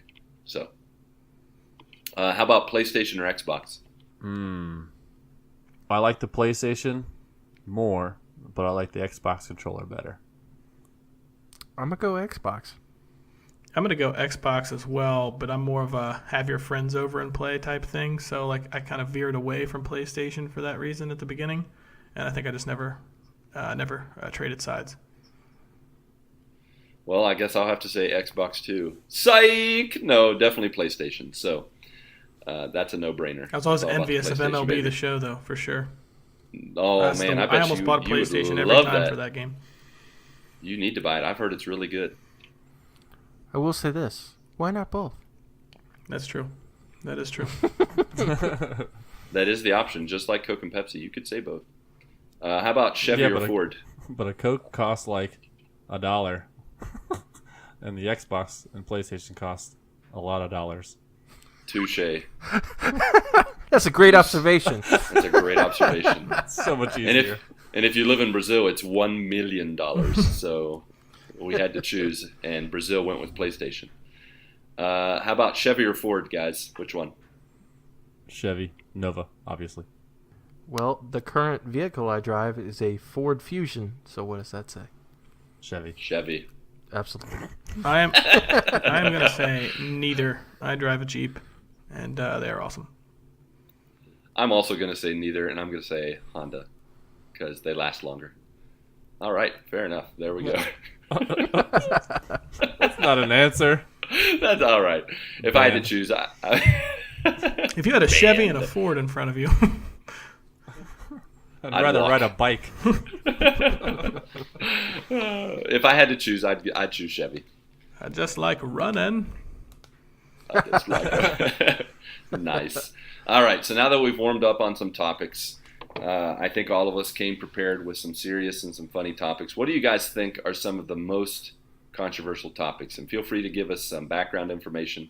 Feel free to discuss. We don't have to go too deep into these, but I think it's fun just to kind of bring up what we think is like either super crazy or controversial, or what we think people don't really want to talk about. So, fire away. Yeah, I'll start. I think, obviously my main interest is sports for sure, and one of the biggest topics I think over the past few years, and maybe people are tired of hearing about it, maybe not. I think it's more interesting every time I read into it, but is the Colin Kaepernick situation in the NFL. So Colin Kaepernick is a quarterback for the San Francisco 49ers at the time. He actually took them to the Super Bowl in 2012. In 2016, for that season, he decided to take the infamous knee, and basically what he was protesting was protesting against racial injustice. So basically what happened based on that is they had a lot of people for him kneeling for racial injustice, and a lot of people that were against it because he was taking a knee during the national anthem. A lot of people took that as, against our flag, against our military, the people that are out there protecting us. And I thought it's a really interesting story, just looking at both sides. It's a matter of perspective from the person. Some people may be okay with him using his fame to, try and help a cause that he believes in. And others may not be for that because it is a national anthem, and it is disrespectful to our flag and our military. But I kind of wanted to give it to you guys to see, kind of what you thought about the actual subject. I haven't given my opinion one way or the other on it because I think I can see both sides for sure. For me, I've like you said, you can see both sides. I have been on both sides of this thing. When I first saw him kneel, I'm like, that is disrespectful. You're supposed to stand, hand in your heart, sing the anthem, kind of thing. And I was that way for the longest time. I don't think he should have done that. I didn't think he was in the right position to do so. He should have been standing, and he should have, if he was up against racial injustice, he should have said something. And I was like that for a good amount of time. And then when he started to talk about why he did it, I was like, wow, why am I mad about this? Because this was a time during a lot of violence, and he did this without violence. He did this where he took a knee in silence because he wanted to have some sort of symbol that he was standing up for something, and he was doing it in a non-violent manner. He was doing so. It wasn't like you said. It wasn't against the flag. It wasn't against the United States. It was for racial injustice. And I'm like, wow. Like in the world we live in, people think that violence is the answer, and he's doing so in a non-violent manner. So I've been on both sides, and I'm like, I don't think he should have been lambasted or looked at in a different light because of what he did. I think he should be commended for doing so in such a non-violent manner, and he was actually in the best position to do so because, I mean, how many people watch the NFL? I mean, the NFL is not just a United States kind of thing. NFL is being watched throughout the entire world. So him doing so, all eyes were on him. And I think he was actually in the perfect position to do what he did. I don't know if it was actually the best place to do it. That's something I struggle with a little bit. But I do believe that him doing so in a non-violent manner, standing up for what he believes in, I mean, that's what he should have done. So I mean, I've been on both sides for this entire thing, and I can see both sides. But the non-violent thing is what really got me. Yeah, I would say that in observing from afar, it's been really hard to keep up with some of the controversies and stuff in the U.S. being in Brazil, because I'm just kind of disconnected from a lot of it. But from the things I've observed, the people that I know that are in military, for example, I've seen both military people support him and also be against what he's doing. And I truly, I respect their opinions because, especially for the military, they're on the front lines fighting for freedom, fighting for those that can't fight for themselves, representing the U.S., and not just the current military, but veterans and people who have fought over the years. I think some people have said, he stands in a place of privilege where he hasn't had to fight for his rights. So, of course, he can do that, but they kind of downplay, I guess, his perspective on it.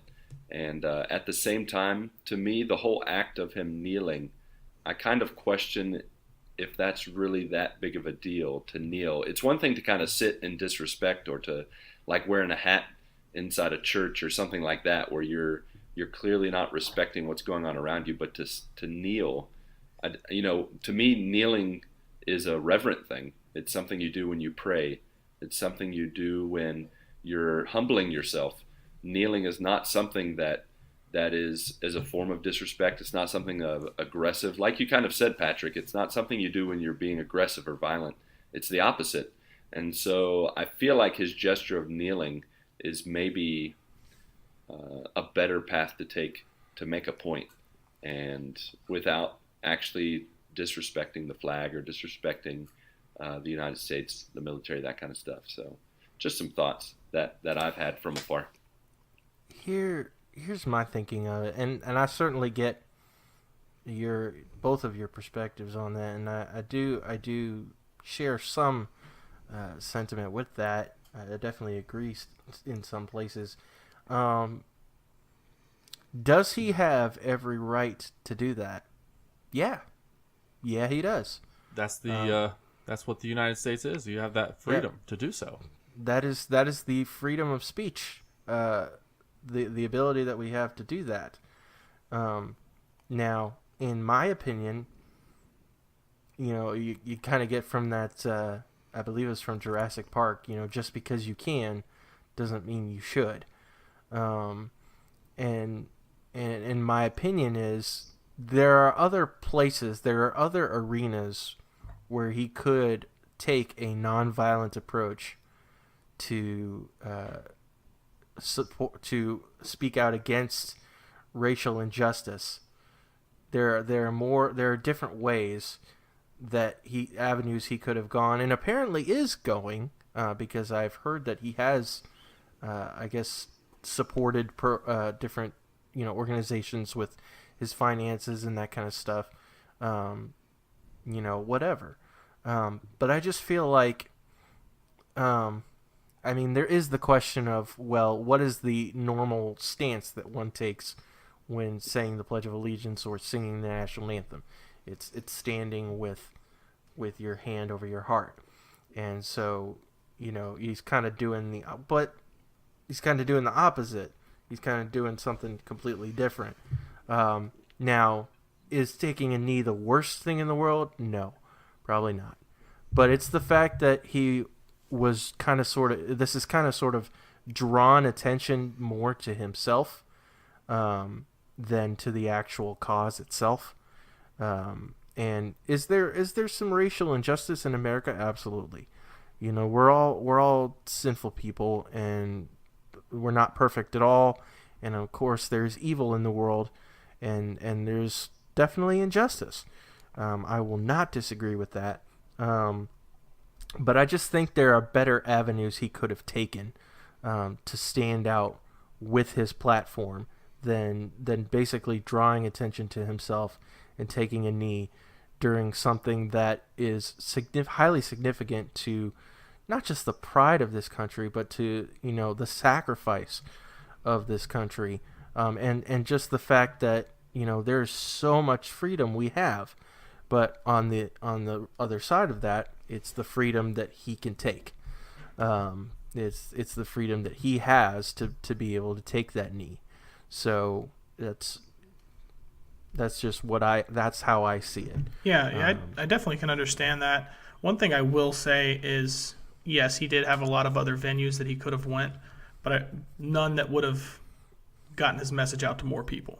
He basically used the absolute top platform that he possibly could have used to project his message. And I think that that's a very interesting part of it. But I will say two things on that front. I found an interesting article today, and it made a bold statement right out front, which is the one that kind of grabs you. And it said, Colin Kaepernick in 50 years will be adored by the public. And then it said, why would I say that? Why would he be adored in 50 years? 50 years ago, two Olympic athletes, Tommy Smith and John Carlos, they raised their fists during the national anthem. They raised their fists in the Black Power salute. They were, obviously that was looked down upon by basically everybody at the time. It was 50 years ago, and the way everything has changed. Earlier in April, they were awarded the First Amendment Freedom of Expression Award. So it's kind of a neat thing, but a similar situation to this is they were very frowned upon for doing that, and then as kind of the times changed, all of a sudden they're looked at as heroes for doing what they did.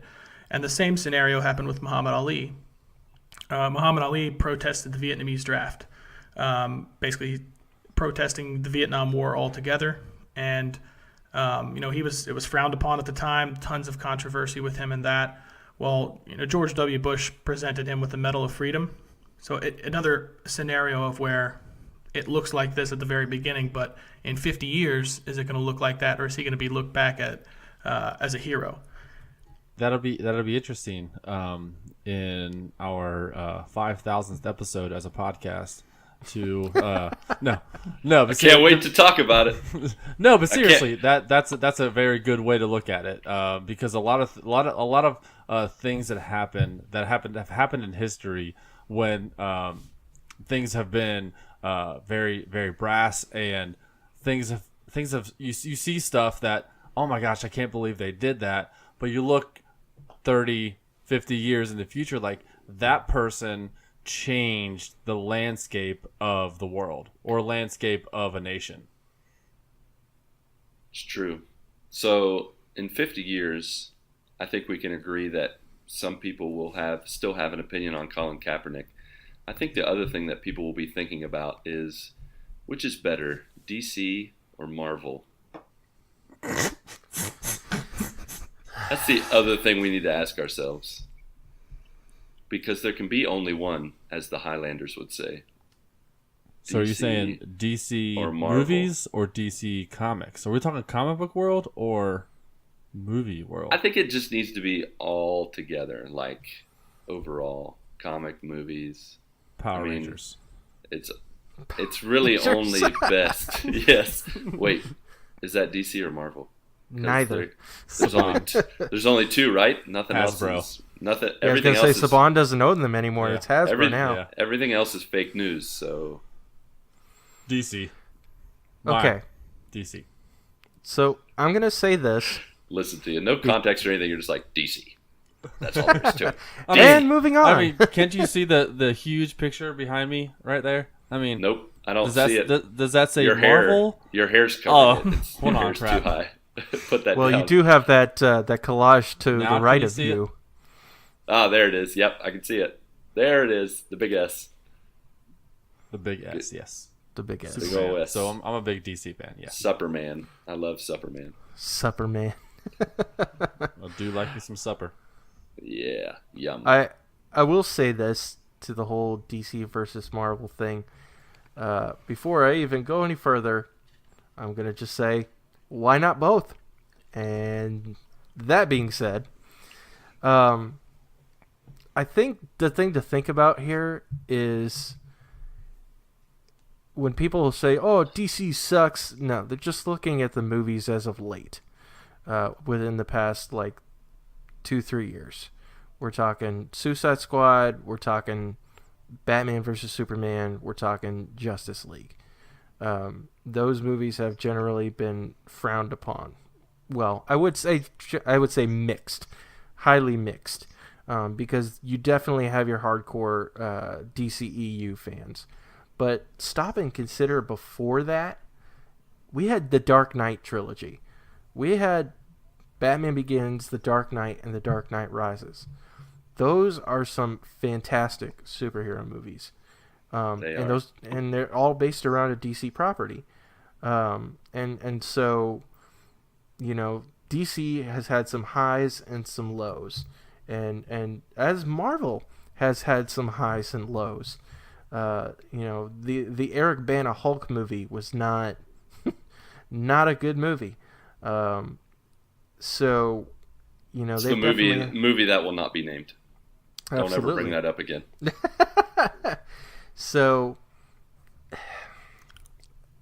I'm just gonna say, you know, DC gets a lot of hate because of their recent movies, and because Marvel is like in this ivory tower, no one can touch them kind of thing at the moment with their shared universe. Now, I would say that I don't think, like, for me personally, I'm going to obviously talk about this personally. I don't want to talk about the whole grandiose, like, the MCU versus the DCU and all those things.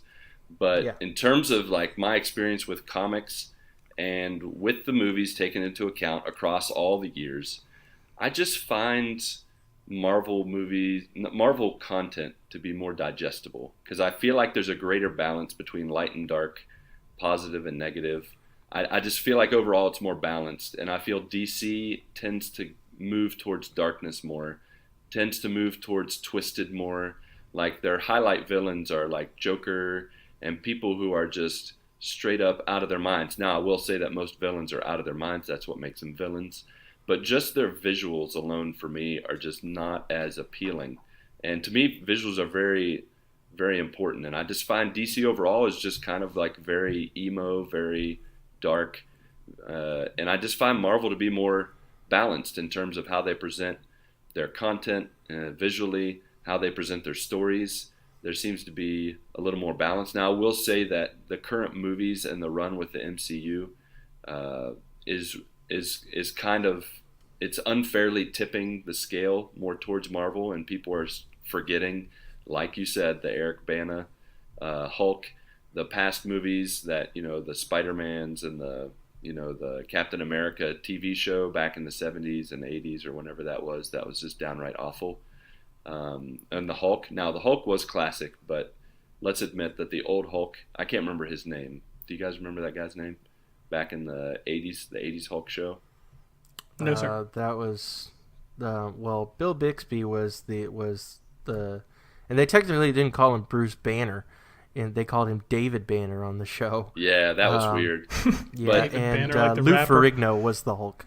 But I think we can all say that overall, like in the 80s and 90s, DC was king. Like, but see, the thing is another thing that I observe is that besides Superman and Batman, and their respective villains. Like, things don't expand far beyond those two bigwigs, and so it all kinds of falls apart. When you look at the Marvel movies, they've spread it out between a variety of people. Now, we'll say currently with Wonder Woman, they had a great movie with that, but with other things, they seem to fall flat. And so outside of the big two, Batman and Superman, I feel like Marvel has been able to present their story in a more cohesive manner with a variety of characters that cover a variety of different types of heroes and villains. So I'm gonna agree to disagree there, mainly just because though Batman and Superman are kind of the forerunners.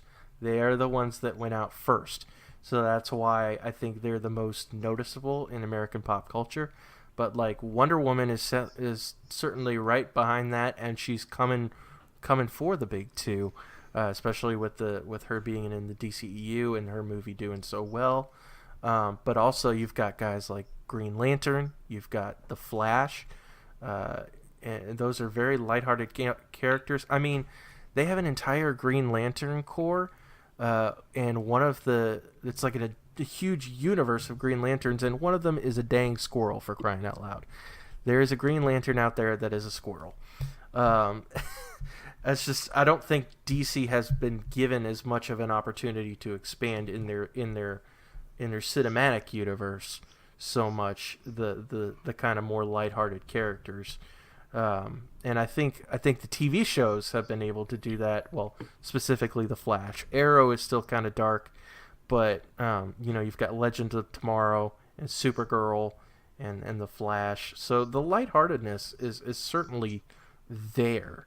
I just think Marvel has gotten the upper hand with their universe. So, but that's just my thinking. I think if DC has any hope, they need to bring back the one and only Christopher Nolan. If he can I was really excited, I'm going to be honest, when he took over Batman and with that trilogy, I just envisioned a Justice League in the Nolan universe, and I think it would have been awesome. I might not be talking the way I am today if he had been able to take over that mantle, and I don't think he wanted it, but the Nolan universe was one that I could get behind. But Marvel and DC, what else can we say? Is there anything else we can say? Apparently nothing. I would normally add to this conversation, but I know probably less than any 30-year-old man knows about comics and superheroes.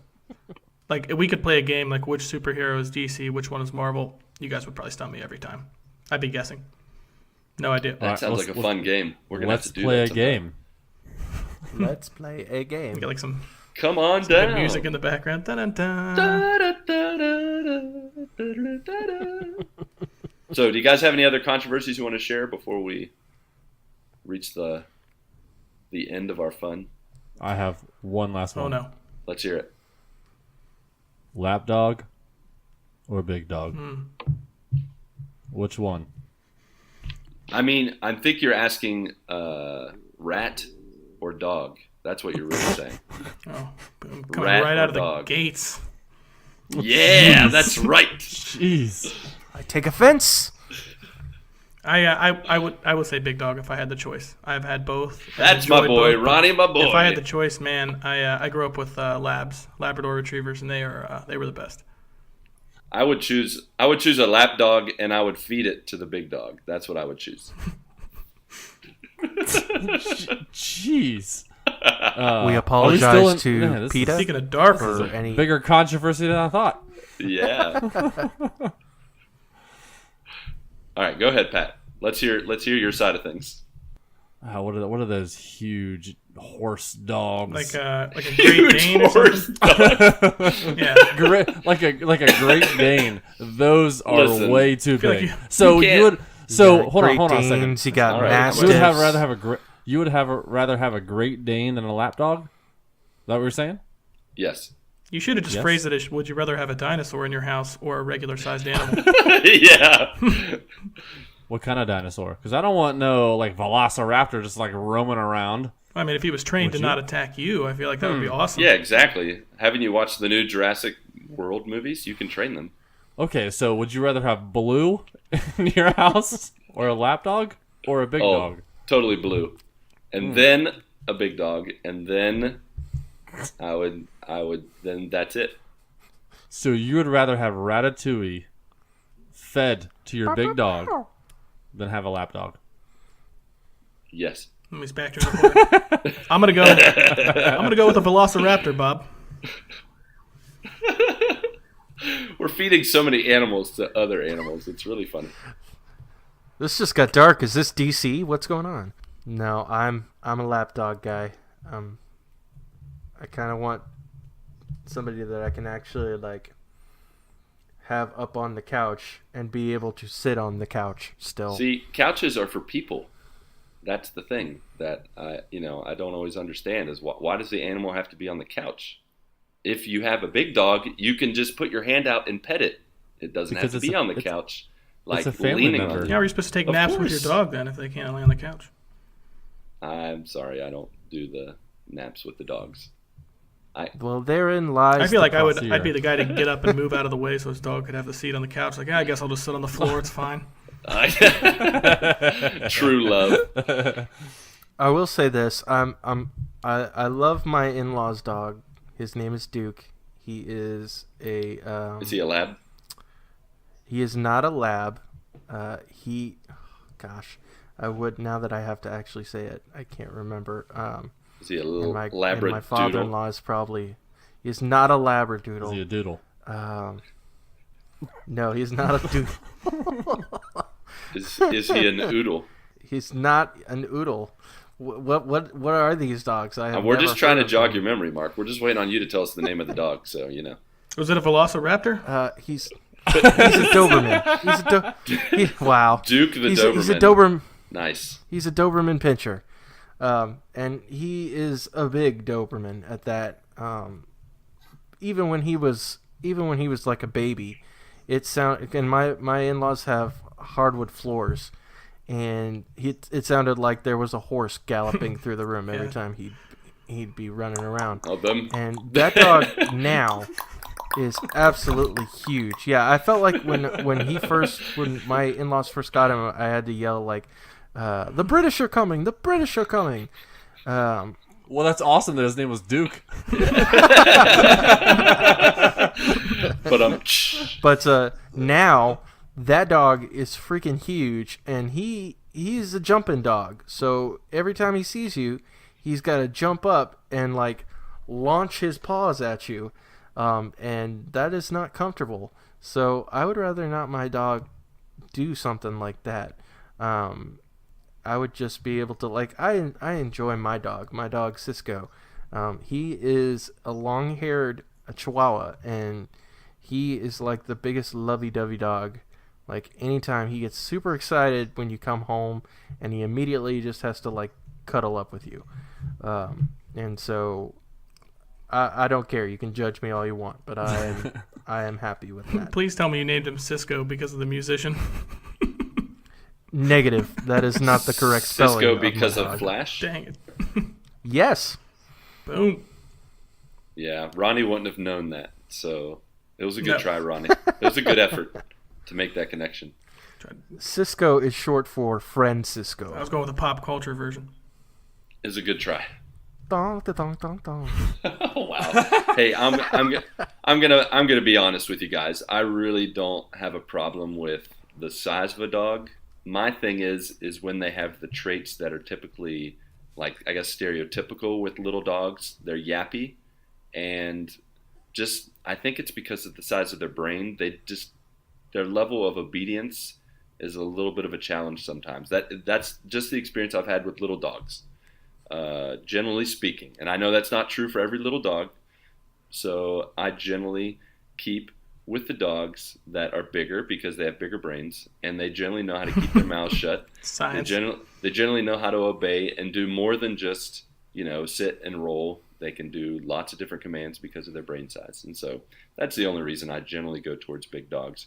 And I would consider a lab a big dog because I don't know if you've ever had a lab sit on your lap, but it is definitely not a lap dog. I had that happen a couple weeks ago in Indiana. So you can not watch TV that way, that's for sure. Yeah, for sure. You'll see the back of its head. All right. Well, with that being said, I think we're going to get around to our wrap-up, our closing time. I did want to give a few shout outs, if you'll bear with me just a moment. These are a few of the things that didn't make the cut that we'll probably talk about in the future. Socks with sandals. I want to thank Delvin Cox for bringing this up on Twitter today. Socks with sandals could be a controversial topic that maybe we'll discuss in the future. The age-old battle. Hold on. Age-old battle. Socks with just sandals or flip-flops? Even the better, thong socks flops? with flip-flops. Yeah, There's different thong levels flops of with this. socks. Yeah. Put them socks on and then put on them thong sandals and just split the... You got to put in a lot of effort, man. You got to put in a lot of effort for that. So, beyond that, of course, there's the Star Wars prequels and sequels, which I think we'll have an episode dedicated to Star Wars someday. Yeah. Then, of course, pineapple on pizza, which is a wondrous, glorious thing, but some people find it to be controversial. Look at him trying to get his jab in before we move along. I know, right? There's also, in my household, there's Cars versus Cars 2, or even Cars 3, which is also a controversy. Uh-oh. Pixar movies, right? Oh, no. I had to at least insert a little Pixar movie or two before we moved on, since I missed it last week. So I've seen But Cars definitely, 1. Yeah. I've seen probably bits and pieces of 2 and bits and pieces of Yeah. 3. So Okay. maybe I'll watch them. I would say Cars in general are the weaker of the Pixar movies, but in my household, my wife loves Cars 2. And it's generally seen as the lesser of the Cars in terms of the general public, because it's not really about all the cars, it's just about Mater. And it's really like, the humor is far different in Cars 2 than it is in Cars 1 and 3. But you need to watch them first. Watch them with your kids. Cars 3 especially. I actually prefer Cars 3 because I think it has the most well-rounded story. The other few, just a few more things I want to mention is Lost, and how I think every season is wonderful, and even the finale is incredible of Lost. Liar. And then we'll just carry on from there, because I knew someone in the group would be like, "Are you serious?" I'm going to be lost in that discussion for sure. Yeah. We can maybe save that for like a general shows discussion in the future. But those were just some of mine that I thought were just funny that I didn't want to, spend time discussing, but they can be controversial for some people. We also need to add Seinfeld and Friends. Ooh, Seinfeld that versus Friends. is That's a raging debate. Actually, I think we should expand it, make it Seinfeld versus Friends versus How I Met Your Mother, and that will go across 3 generations of I think it should be TV. Seinfeld versus all other shows put together, because that's the best show ever. All right. We could that would be fun. It sounds like you have some knowledge of Seinfeld. Yes, I'm a big fan. Big fan. Well, Fantastic. why not both? Hey! Hey, why not both? So, what you got, guys, to close us out? You got any? We got any controversial music? Some controversial, inspirational thoughts, dad jokes, questions, limericks? I wouldn't say that my selections musically are controversial at all, but they are a good way to start your morning. Which, by the way, if you haven't already and you have Spotify, you should definitely check out our Good Morning Guys morning playlist. It is live for you to listen to and start your morning with. And so the 3 songs that I have chosen this week to add to the playlist are, I don't know if you've ever heard of the group For King and Country. They actually just came out with a new album about a week or 2 ago called Burn the Ships. And their lead single for that album is a song called Joy. And it's just this real fun song about in the face of a lot of trial and disappointment and frustration and all that kind of stuff, that no one can really steal your joy, and you should choose to be joyful instead of just trying to stew in your sorrow or whatever. I mean, there's a time and place for different emotions, but one thing that can't be stolen, especially if you are in Christ, is your joy. Amen, brother. Yeah. Amen. So I definitely encourage you to check out that song, and Also, the second song, big shout out to Toby Mac. He actually released a new album this past Friday. And also shout out to Mr. Gabe Patillo from Married to the Games, as he is part of Toby Mac's band and does... Oh, yes, y'all. Yeah. Yes, y'all. And so he released a new album called The Elements on Friday, and there is a song on it called Everything. And the song's about, being able to witness the... It's about everything? Yeah, it's literally about everything. It's like 3 hours long song. It's 24 straight hours of music. He's like, my preference is that toilet paper is the top roll down. No, I don't know. I don't even know. But in any case, I don't even know where I was going with that. I was just gonna let you keep going. I was like, Yeah, we're not sure either. Yeah, I'm gonna stop right there. But other than that, no, the song is really about seeing the beauty of God in all of creation and all the beautiful things of this world. So, and that's just the main focus of the song. So I'm gonna add that to the playlist. And then couldn't go through the week without adding an 80s song to the playlist. And so this is one of those classic, when I hear this song, I immediately just 80s. Is the song Everybody Wants to Rule the World by Tears for Fears. It's a little politically motivated, but it's just got this... Just a little. Yeah. It's just got this nice 80s groove to it, and it's just so... Obviously, it was made in the 80s, so it's just very representative of the time.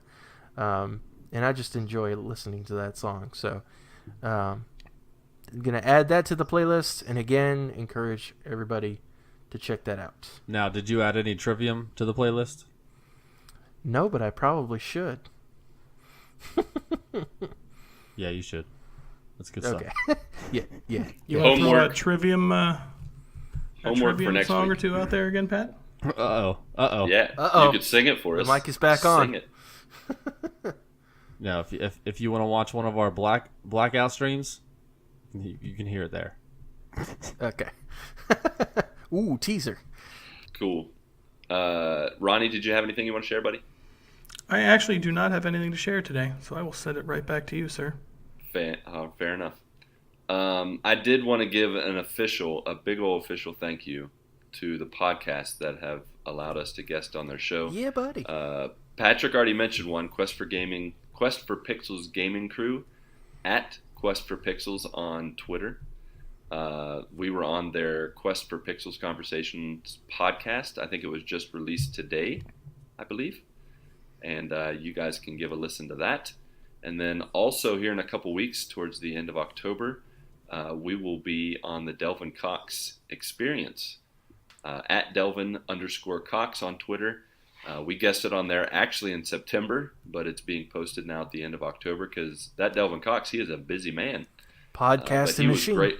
He was gracious enough to have us on his show, probably I think within the first week of us starting. So thank you guys so much, Delvin Cox, Quest for Pixels Gaming Crew. Thank you so much for the love you've shared with us and giving us a chance. Thank you. Yeah, thanks guys. Thank you. And a big thanks to everybody that's been giving us shout outs on Twitter. It's great to feel that love as well. For sure. Making those digital and community connections is awesome, and just joining the ranks of the podcasts and people around is so great. Well, I think that's all for this good morning.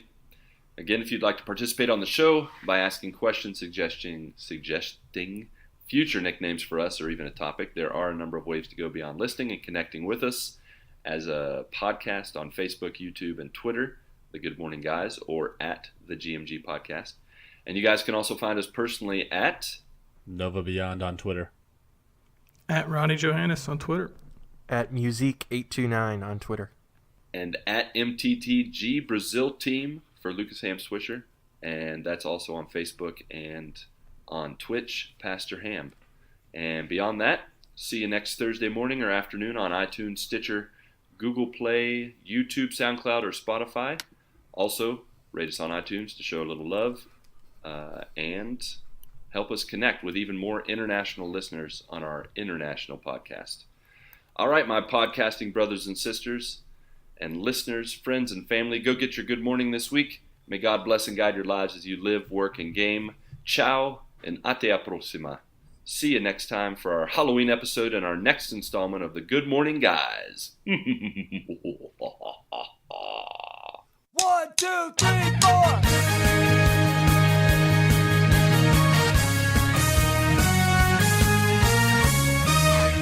Don't do that. Mine's Oh, still what? going. See, Good morning. Save it, you big dinkus. Yeah, you need to keep recording so I can just He throw it didn't- in after the credits. He didn't say that much. He didn't say, don't delete it. Stop. He didn't even say Low-hanging anything. fruit.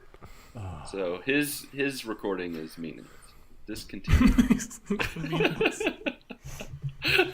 But now this recording is meaningless because And there's not a recording that's for going to him. be in the end.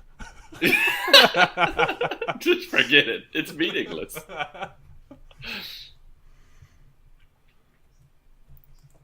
All right. Seriously, did you guys all restart your recordings? Nope. No, Good. Fantastic. I'm going. We'll figure you out later, Mark, if we decide to keep your recording.